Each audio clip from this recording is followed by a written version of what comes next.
The Railway Stories by the Rev. W. Awdry. Read especially for Jonathan and Sophie by Grandad. 1. Toby the Tram Engine. Toby and the Stout Gentleman. Toby is a tram engine. He is short and sturdy. He has cow catchers and side plates and doesn't look like a steam engine at all. He takes trucks from farms and factories to the main line, and the big engines take them to London and elsewhere. His tram line runs along roads and through fields and villages. Toby rings his bell cheerfully to everyone he meets. He has a coach called Henrietta, who has seen better days. She complains because she has few passengers.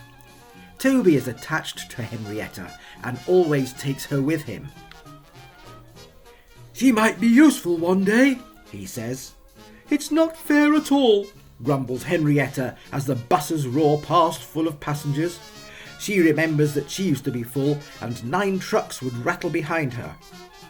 Now there are only 3 or 4, for the farms and factories send their goods mostly by lorry. Toby is always careful on the road. The cars, buses and lorries often have accidents. Toby hasn't had an accident for years, but the buses are crowded and Henrietta is empty. "I can't understand it," says Toby the Tram Engine. People come to see Toby, but they come by bus. They stare at him. "Oh, isn't he quaint?" they say and laugh. Oh. They make him so cross. One day a car stopped close by and a little boy jumped out. "Come on, Bridget," he called to his sister, and together they ran across to Toby. 2 ladies and a stout gentleman followed. The gentleman looked important, but nice. The children ran back. "Come on, grandfather, do look at this engine," and seizing his hands, they almost dragged him along.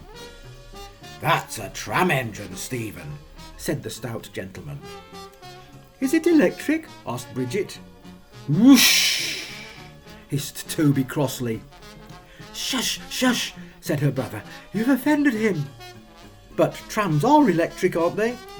"They are mostly," the stout gentleman answered, "but this is a steam tram." "May we go in it, grandfather, please?" The guard had begun to blow his whistle. "Stop," said the stout gentleman, and raised his hand. The guard, surprised, opened his mouth, and the whistle fell out. While he was picking it up, they all scrambled into Henrietta.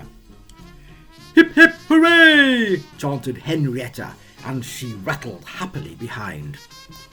Toby didn't sing. "Electric indeed, electric indeed," he snorted. He was very hurt. The stout gentleman and his family got out at the junction, but waited for Toby to take them back to their car. "What is your name?" asked the stout gentleman. "Toby, sir." "Thank you, Toby, for a very nice ride." "Thank you, sir," said Toby politely. He felt better now. "This gentleman," he thought, "is a gentleman who knows how to speak to engines." The children came every day for a fortnight. Sometimes they rode with the guard, sometimes in empty trucks, and on the last day of all, the driver invited them into his cab. All were sorry when they had to go away. Stephen and Bridget said, "Thank you," to Toby, his driver, his fireman and the guard. The stout gentleman gave them all a present.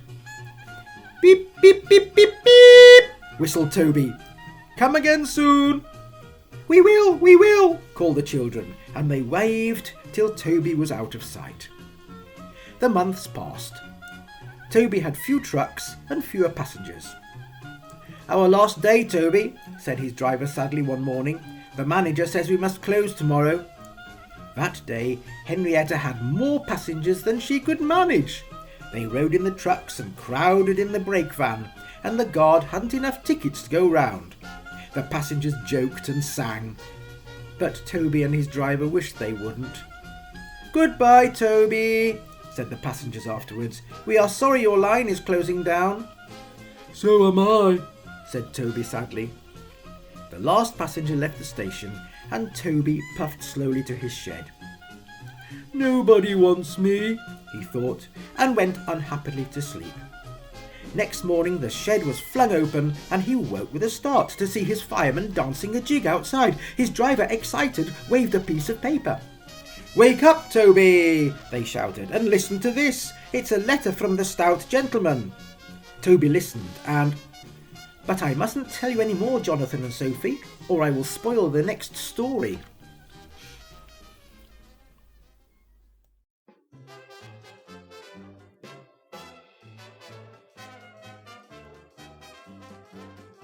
Two. Toby the Tram Engine. Thomas in trouble. There is a line to a quarry at the end of Thomas's branch. It goes for some distance along the road. Thomas was always very careful here in case anyone was coming. "Beep, beep, beep," he whistled. Then the people got out of the way and he puffed slowly along with his trucks rumbling behind him. Early one morning there was no one on the road, but a large policeman was sitting on the grass close to the line. He was shaking a stone from his boot. Thomas liked policemen. He had been a great friend of the constable who used to live in the village, but he had just retired. Thomas expected that the new constable would be friendly too. "Beep, beep," he whistled. "Good morning." The policeman jumped and dropped his boot. He scrambled up and hopped round on one leg till he was facing Thomas. Thomas was sorry to see that he didn't look friendly at all.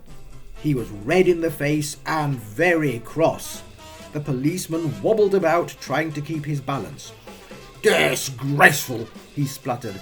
"I didn't sleep a wink last night. It was so quiet, and now engines come whistling suddenly behind me. My first day in the country too." He picked up his boot and hopped over to Thomas. "I'm sorry, sir," said Thomas. "I only said good morning." The policeman grunted. "Huh," and leaning against Thomas's buffer, he put his boot on. He drew himself up and pointed to Thomas. "Where's your cowcatcher?" he asked accusingly. "But I don't catch cows, sir." "Don't be funny," snapped the policeman. He looked at Thomas's wheels. "No side plates either," and he wrote in his notebook. "Engines going on public roads must have their wheels covered and a cowcatcher in front. You haven't, so you are dangerous to the public." "Rubbish," said his driver. "We've been along here hundreds of times and never had an accident." "That makes it worse," the policeman answered. He wrote "regular lawbreaker" in his book. Thomas puffed sadly away. The fat controller was having breakfast. He was eating toast and marmalade.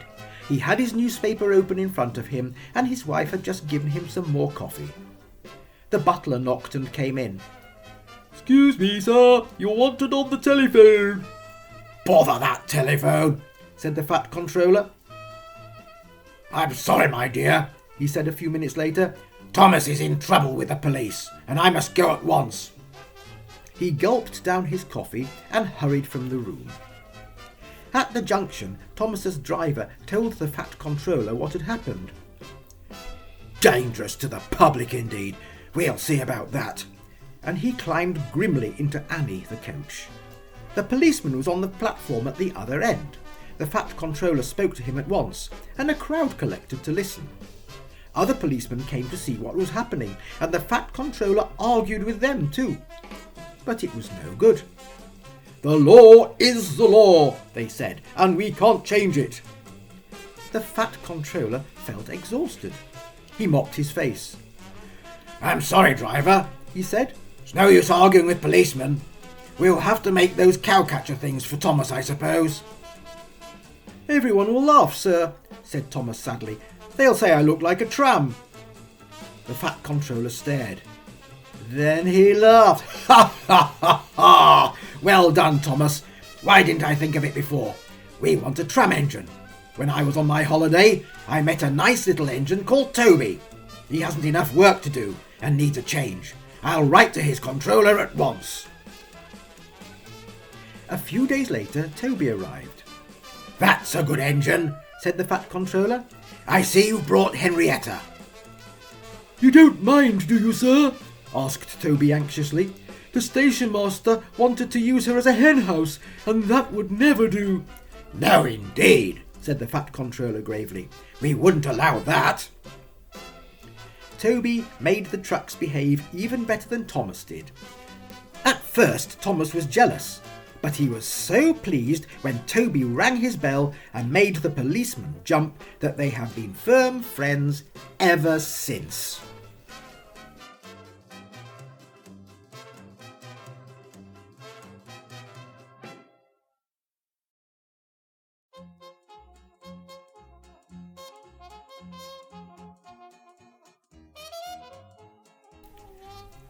Three. Toby the Tram Engine. Dirty Objects. Toby and Henrietta take the workmen to the quarry every morning. At the junction, they often meet James. Toby and Henrietta were shabby when they first came and needed new paint. James was very rude. Ugh, what dirty objects, he would say. At last Toby lost patience. James, he said, why are you red?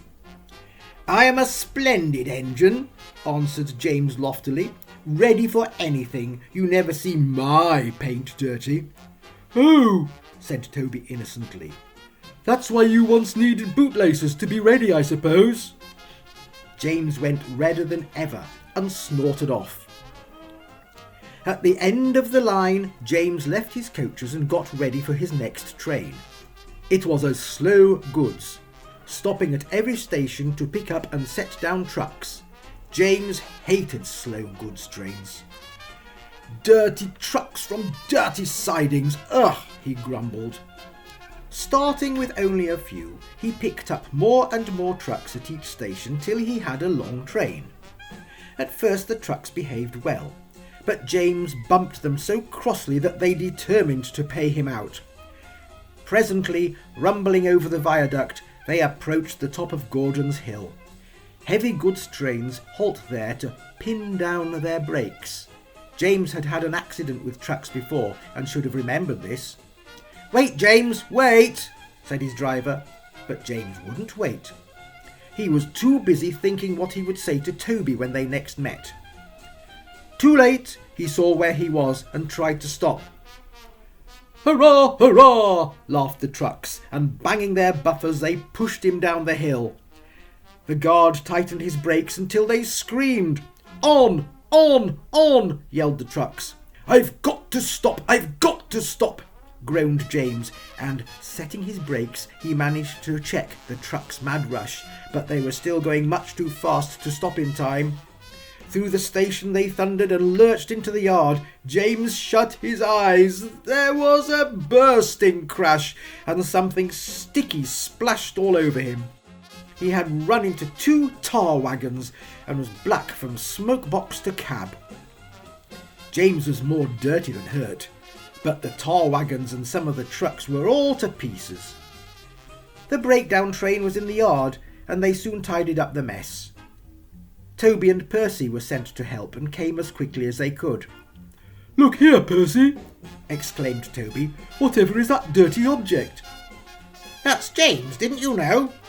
It's James's shape, said Toby thoughtfully, but James is a splendid red engine, and you never saw his paint dirty. James shut his eyes and pretended he hadn't heard. They cleared away the unhurt trucks and helped James home. The fat controller met them. Well done, Percy and Toby, he said. He turned to James.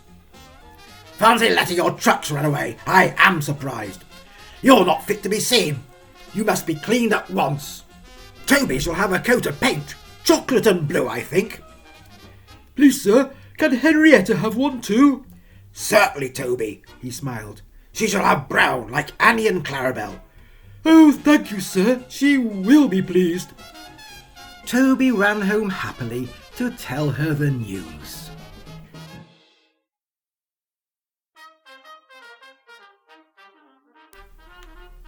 Four. Toby the Tram Engine. Mrs. Kyndley's Christmas. It was nearly Christmas. Annie and Clarabelle were packed full of people and parcels. Thomas was having very hard work. Come on, he puffed.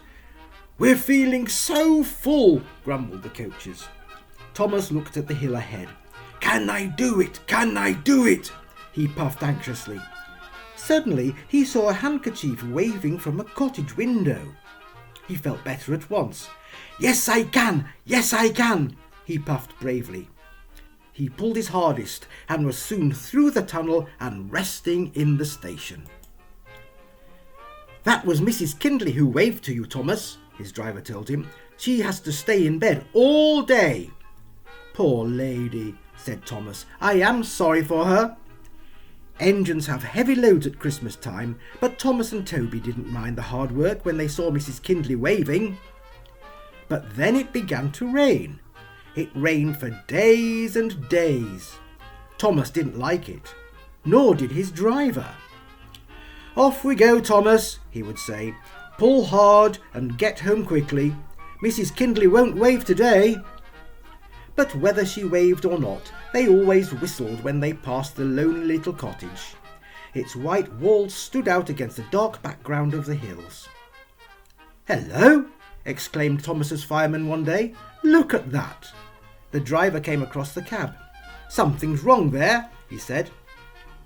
Hanging, flapping and bedraggled from a window of the cottage was something that looked like a large red flag. "Mrs. Kyndley needs help, I expect," said the driver, and put on the brakes. Thomas gently stopped. The guard came squelching through the rain up to Thomas's cab, and the driver pointed to the flag.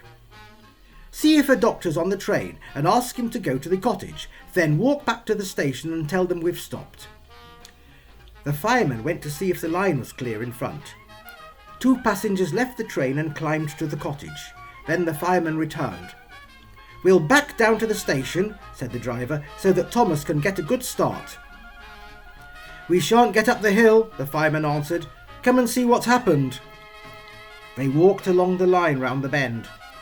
"Jiminy Christmas!" exclaimed the driver. "Go back to the train, I'm going to the cottage." He found the doctor with Mrs. Kyndley. "Silly of me to faint," she said. "You saw the red dressing gown? You're all safe?" asked Mrs. Kyndley. "Yes," smiled the driver. "I've come to thank you. There was a landslide in the cutting, doctor, and Mrs. Kyndley saw it from her window and stopped us. She's saved our lives." "God bless you, ma'am," said the driver, and tiptoed from the room. They cleared the line by Christmas Day, and the sun shone as a special train puffed up from the junction. First came Toby, then Thomas with Annie and Clarabel, and last of all, but very pleased at being allowed to come, was Henrietta. The Fat Controller was there, and lots of other people who wanted to say "thank you" to Mrs. Kyndley. "Beep, beep, beep, beep, Happy Christmas!" whistled the engines as they reached the place. The people got out and climbed to the cottage. Thomas and Toby wished they could go too. Mrs. Kyndley's husband met them at the door. The Fat Controller, Thomas's driver, fireman and guard went upstairs, while the others stood in the sunshine below the window. The driver gave her a new dressing gown to replace the one spoilt by the rain. The guard brought her some grapes, and the fireman gave her some woolly slippers, and promised to bring some coal as a present from Thomas next time they passed. Mrs. Kyndley was very pleased with her presents. "You are very good to me," she said. "The passengers and I," said the Fat Controller, "hope you will accept these tickets for the South Coast, Mrs. Kyndley, and get really well in the sunshine. We cannot thank you enough for preventing that accident. I hope we haven't tired you. Goodbye and Happy Christmas." Then, going quietly downstairs, they joined the group outside the window and sang some carols before returning to the train. Mrs. Kyndley is now at Bournemouth and getting better every day, and Thomas and Toby are looking forward to the time when they can welcome her home.